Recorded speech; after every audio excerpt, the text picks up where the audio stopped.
Hi there, everyone.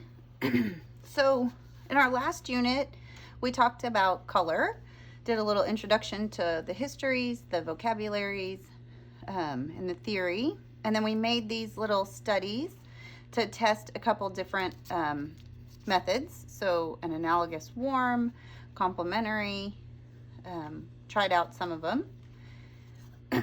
Monochromatic cool, secondary, monochromatic warm. Hopefully you had fun playing with them. But today we are going to try to start to pull this all together by making a little illustration.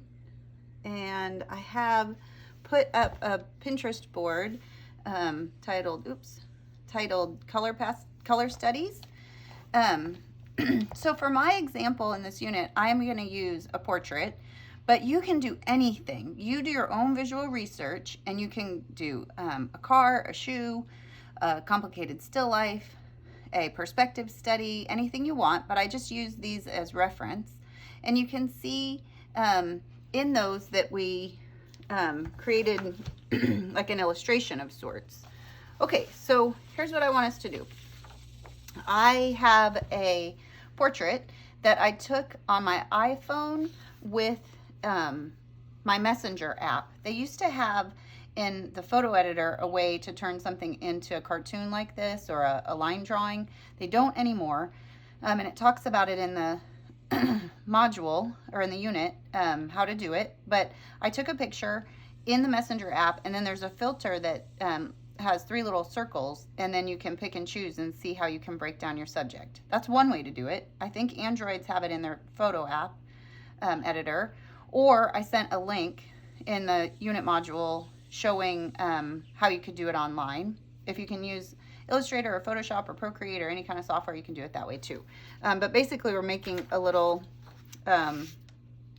coloring book. So I'm going to use that trace and transfer method that we've been using some this semester. But if you want to practice some of our other methods where you did like a blind contour, that would work. Any way you want to use some of our methods that we've done all along works. But I'm going to use this trace and transfer method like we've done. And then I'm going to turn it into kind of like a fancy coloring book and use some of my oil pastels. I'm going to use oil pastels, and I'm going to use some markers, I think. But we'll see. You can kind of make any use of the different methods that we've used before.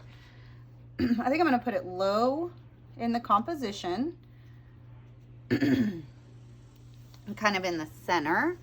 And then, like we've done, I'm going to do a trace and transfer.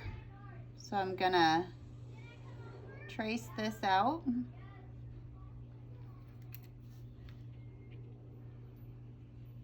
I think I might stop the video here and then pick back up once I have it all transferred over. Okay, I'll see you in a minute.